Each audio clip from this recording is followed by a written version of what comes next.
ਅਸਲਾਮ ਵਾਲੇਕੁਮ। ਪਾਕਿਸਤਾਨ ਨੇ ਇੱਕ ਮੁਆਹਦਾ ਕੀਤਾ ਹੋਵੇ ਜਨੂਬੀ ਅਮਰੀਕਾ ਦੇ 6 ਮੁਲਕਾਂ ਦੇ ਜਿਹੜਾ ਬਲੌਕ ਉਹ ਇਸੇ ਤਰ੍ਹਾਂ ਦਾ ਇੱਕ ਮੁਆਹਦਾ ਤੁਸੀਂ ਕਹਿ ਸਕਦੇ ਜੀ, ਜਿਵੇਂ ਸਾਰਕ ਮੁਲਕਾਂ ਦੇ ਦਰਮਿਆਨ ਫ੍ਰੀ ਟ੍ਰੇਡ ਇੱਕ ਮੁਆਹਦਾ ਸੀ।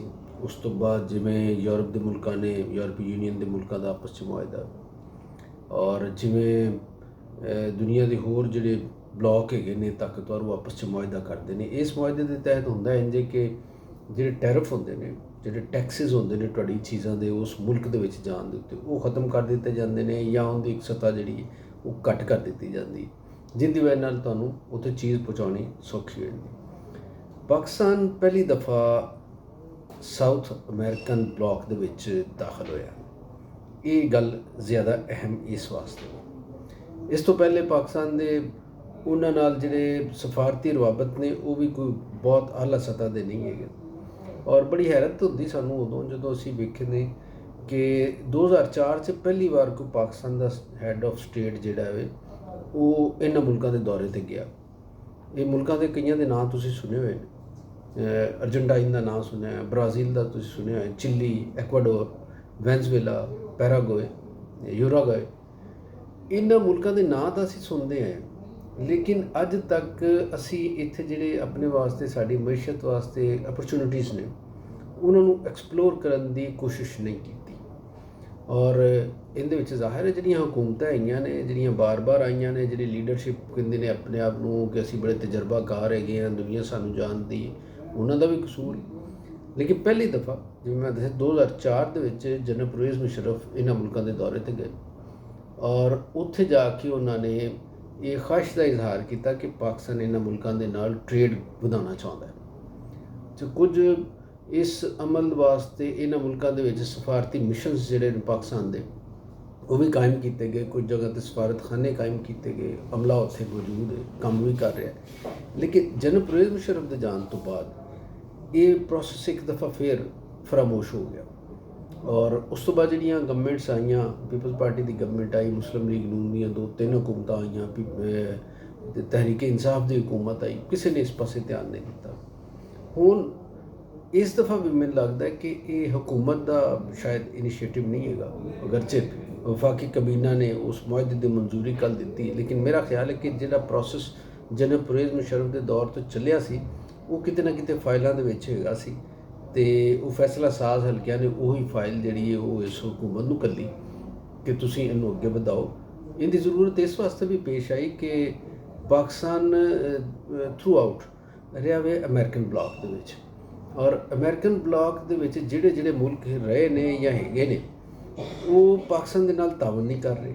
ਈਵਨ ਕਿ ਉਹ ਇਦਾਰੇ ਜਿਹੜੇ ਅਮਰੀਕਨ ਬਲਾਕ ਜਾਂ ਅਮਰੀਕਾ ਦੇ ਕਹਿਣ ਦੇ ਉੱਤੇ ਕੰਮ ਕਰਦੇ ਨੇ, ਉਹ ਵੀ ਇਸ ਵਕਤ ਪਾਕਿਸਤਾਨ ਦੀ ਗੱਲ ਨਹੀਂ ਸੁਣਨ ਡਏ, ਜਿਨ੍ਹਾਂ ਵਿੱਚ IMF, ਵਰਲਡ ਬੈਂਕ, ਇਹ ਸਾਰੇ ਇਦਾਰੇ ਸ਼ਾਮਿਲ ਨੇ।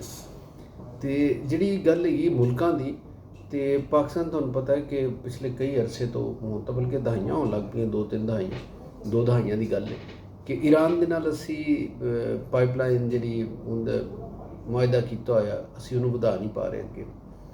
ਤੁਰਕਮਾਨਿਸਤਾਨ ਦੇ ਨਾਲ ਅਸੀਂ ਬਿਜਲੀ ਦਾ ਔਰ ਗੈਸ ਦਾ ਪਾਈਪਲਾਈਨ ਦਾ ਮੁਆਹਦਾ ਕੀਤਾ ਹੋਇਆ, ਉਹ ਨਹੀਂ ਅੱਗੇ ਵਧ ਰਿਹਾ।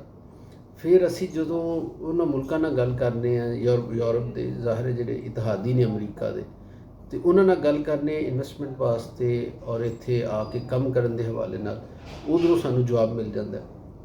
ਔਰ ਹੁਕੂਮਤ ਨੇ ਈਵਨ ਕਿ ਸਾਡੇ ਜਿਹੜੇ ਅਰਬ ਦੋਸਤ ਮੁਲਕ ਨੇ, ਜ਼ਾਹਿਰ ਉਹ ਵੀ ਅਮਰੀਕਨ ਬਲਾਕ ਦਾ ਹਿੱਸਾ ਨੇ, ਉਹਨਾਂ ਦੀਆਂ ਕਿੰਨਾ ਅਸੀਂ ਮਿੰਨਤਾਂ ਕੱਢ ਦਿੱਤੀਆਂ, ਲੇਕਿਨ ਪਾਕਿਸਤਾਨ ਦੇ ਵਿੱਚ ਨਾ ਇਨਵੈਸਟਮੈਂਟ ਉਹਨਾਂ ਦੀ ਆ ਰਹੀ ਹੈ ਨਵੀਂ, ਅਤੇ ਨਾ ਹੀ ਉਹ ਪਾਕਿਸਤਾਨ ਦੇ ਨਾਲ ਆਪਣੀ ਟ੍ਰੇਡ ਜਿਹੜੀ ਉਹਦਾ ਲੈਵਲ ਵਧਾ ਰਹੇ ਨੇ। ਬਸ ਪਾਕਿਸਤਾਨ ਸਿਰ ਤੋੜ ਕੋਸ਼ਿਸ਼ ਕਰਨ ਡਿਆ। ਮੈਂ ਪਿਛਲੇ 25 ਸਾਲ ਤੋਂ ਦੇਖ ਰਿਹਾ ਕਿ ਅਸੀਂ ਹਰ ਸਾਲ ਆਪਣਾ ਹਦਫ 25 ਅਰਬ ਜਾਂ 30 ਅਰਬ ਡਾਲਰ ਰੱਖਣੇ ਆ ਐਕਸਪੋਰਟਸ ਦਾ। ਇਹ ਬਹੁਤ ਹੀ ਛੋਟਾ ਇੱਕ ਟਾਰਗੇਟ ਹੈਗਾ।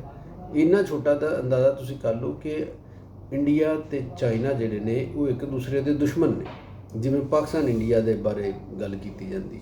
ਇਹਦੇ ਬਾਵਜੂਦ ਉਹਨਾਂ ਦੀ ਜਿਹੜੀ ਮਿਊਚੁਅਲ ਟ੍ਰੇਡ ਹੈਗੀ ਉਹ 100 ਬਿਲੀਅਨ ਡਾਲਰਸ ਤੋਂ ਜ਼ਿਆਦਾ ਹੈ, ਅਤੇ ਪਾਕਿਸਤਾਨ ਦੀ ਮਜਮੂਈ ਜਿਹੜੀ ਟ੍ਰੇਡ ਹੈ ਸਾਰੇ ਮੁਲਕਾਂ ਨੂੰ, ਉਹ 25 ਅਰਬ ਡਾਲਰ ਤੋਂ ਉੱਤੇ ਨਹੀਂ ਜਾਂਦੀ। ਅਤੇ ਇਸ ਸੂਰਤ ਹਾਲ ਦੇ ਵਿੱਚ ਪਾਕਿਸਤਾਨ ਨੇ ਸੋਚਿਆ ਜਾਂ ਪਾਕਿਸਤਾਨ ਦੇ ਕੁਝ ਲੋਕਾਂ ਨੇ ਸੋਚਿਆ ਬਹਰਹਾਲ ਕਿ ਇਹਦੀ ਵਜ੍ਹਾ ਇਹ ਬਣ ਰਹੀ ਹੈ ਕਿ ਕਿਉਂਕਿ ਅਮਰੀਕਾ ਦੇ ਕਹਿਣ ਦੇ ਵਿੱਚ ਨੇ ਸਾਰੇ ਮੁਲਕ ਜਿਨ੍ਹਾਂ ਨਾਲ ਪਾਕਿਸਤਾਨ ਨੇ ਪਿਛਲੇ 75-76 ਸਾਲ ਦੇ ਵਿੱਚ ਤਲਕਾਤ ਬਣਾਏ, ਹੁਣ ਇਹ ਤਲਕ ਦਾ ਜਿਹੜਾ ਦਾਇਰਾ ਹੈ ਉਹ ਪਾਕਿਸਤਾਨ ਵਾਸਤੇ ਡਰਾਈ ਹੋ ਗਿਆ, ਪਾਕਿਸਤਾਨ ਨੂੰ ਫਾਇਦਾ ਨਹੀਂ ਦੇ ਰਿਹਾ। ਅਤੇ ਅਸੀਂ ਬਹੁਤ ਅਰਸਾ ਪਹਿਲੇ ਤਾਂ ਕਹਿ ਰਹੇ ਸੀ ਕਿ ਪਾਕਿਸਤਾਨ ਨੂੰ ਅਫਰੀਕਨ ਜਿਹੜੀ ਮਾਰਕੀਟਸ ਨੇ ਉੱਥੇ ਜਾਣਾ ਚਾਹੀਦਾ ਹੈ, ਪਾਕਿਸਤਾਨ ਨੂੰ ਲੈਟਿਨ ਅਮਰੀਕਾ ਦੀ ਜਿਹੜੀ ਮਾਰਕੀਟਸ ਨੇ ਉੱਥੇ ਜਾਣਾ ਚਾਹੀਦਾ ਹੈ। ਯੂਰਪ ਦੇ ਬਹੁਤ ਛੋਟੇ ਮੁਲਕ ਨੇ ਜਿਹੜੇ ਜਨਮਦਾਰ ਨੇ, ਜਿਹੜੇ ਵੱਡੀਆਂ ਨੇ ਸਟ੍ਰੈਟੇਜਿਕ ਗੇਮਸ ਦੇ ਵਿੱਚ ਨਹੀਂ ਆਉਂਦੇ, ਉੱਥੇ ਜਾਣਾ ਚਾਹੀਦਾ ਪਾਕਿਸਤਾਨ ਨੂੰ।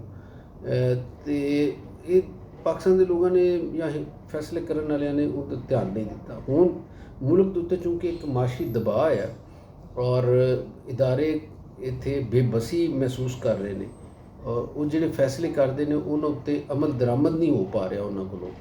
ਅਤੇ ਇਹ ਸੂਰਤ ਹਾਲ ਨੇ ਉਹਨਾਂ ਨੂੰ ਰਾਹ ਵਿਖਾਈ ਹੈ ਕਿ ਉਹ ਜਨੂਬੀ ਅਮਰੀਕਾ ਜਾਣ ਔਰ ਉੱਥੇ ਦੇ ਜਿਹੜੇ ਟ੍ਰੇਡ ਦੇ ਅਪਰਚੁਨਿਟੀਜ਼ ਹੈਗੀਆਂ ਨੇ ਉਹਨਾਂ ਨੂੰ ਐਕਸਪਲੋਰ ਕਰਨ। ਅਤੇ ਇਹ ਪਾਕਿਸਤਾਨ ਦੀ ਪਾਲਿਸੀ ਦੇ ਵਿੱਚ ਇੱਕ ਬੜਾ ਵੱਡਾ ਇੱਕ ਚੇਂਜ ਕਹਿ ਲਓ। ਅਸੀਂ ਹਮੇਸ਼ਾ ਪਾਕਿਸਤਾਨ ਦੀ ਜਦੋਂ ਪਾਲਿਸੀ ਬਾਰੇ ਸੁਣਦੇ ਆਏ ਨਾ, ਉਹ ਹੁੰਦਾ ਸੀ ਜੀਓ ਸਟ੍ਰੈਟੇਜਿਕ ਪਾਲਿਸੀ, ਅਤੇ ਹੁਣ ਸਾਨੂੰ ਜੀਓ ਇਕਨੋਮਿਕ ਪਾਲਿਸੀ ਮਿਲ ਰਹੀ ਹੈ।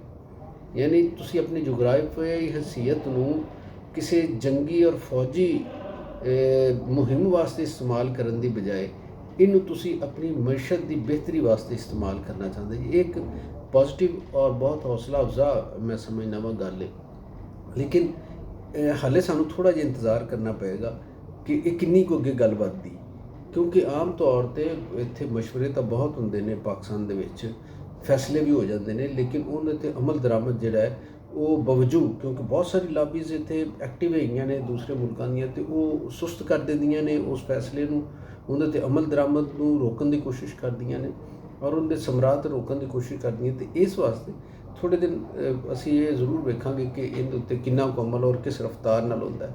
ਲੇਕਿਨ ਹਾਲੇ ਤੱਕ ਦੀ ਜਿਹੜੀ ਸਿਚੁਏਸ਼ਨ ਹੈ ਉਹਨੂੰ ਪੋਜ਼ੀਟਿਵ ਕਹਿ ਸਕਦੇ ਜੇ, ਉਹਨੂੰ ਹੌਸਲਾ ਅਫਜ਼ਾ ਕਹਿ ਸਕਦੇ ਜੇ। ਅਤੇ ਇਹ ਇੱਕ ਚੰਗੀ ਖਬਰ ਹੈਗੀ। ਮੁਮਕਿਨ ਹੈ ਮੇਨ ਸਟ੍ਰੀਮ ਮੀਡੀਆ ਦੇ ਉੱਤੇ ਤੁਹਾਨੂੰ ਇਹਦੇ ਉੱਤੇ ਉਹ ਗੱਲ ਨਾ ਮਿਲੇ ਜਿਹੜੀ ਅਸੀਂ ਕਰਨਾ ਚਾਹੁੰਦੇ ਸਾਂ ਜਾਂ ਤੁਹਾਡੇ ਨਾਲ ਸ਼ੇਅਰ ਕਰਨਾ ਚਾਹੁੰਦੇ ਸਾਂ, ਲੇਕਿਨ ਬਹਰਹਾਲ ਅੱਜ ਕੱਲ੍ਹ ਵੀਡੀਓ ਦੀ ਜਿਹੜੀ ਹੈਗੀ ਹੈ ਕਿ ਉਹ ਬੜੀ ਰਿਸਟ੍ਰਿਕਸ਼ਨ ਹੈਗੀਆਂ ਨੇ ਔਰ ਤੁਹਾਡੀ ਜਿਹੜੀ ਰੀਚ ਹੈ ਉਹ ਘਟੀ ਹੋਈ ਹੈ ਬਹੁਤ। ਇਹਦੇ ਬਾਵਜੂਦ ਮੈਂ ਕੋਸ਼ਿਸ਼ ਕਰ ਰਿਹਾ ਕਿ ਆਪਣਾ ਸਿਲਸਿਲਾ ਜਾਰੀ ਰੱਖਾਂ ਔਰ ਤੁਹਾਨੂੰ ਗੁਜ਼ਾਰਿਸ਼ ਕਰਦਾ ਰਹਾਂ ਕਿ ਇਹਦੇ ਉੱਤੇ ਕਮੈਂਟਸ ਵੀ ਕਰੋ, ਇਹਦੇ ਉੱਤੇ ਗੱਲ ਵੀ ਕਰੋ ਔਰ ਇਹਨੂੰ ਸਬਸਕ੍ਰਾਈਬ ਵੀ ਕਰੋ। ਅਤੇ ਜੀਂਦੇ ਰਹੋ, ਵਸਦੇ ਰਹੋ।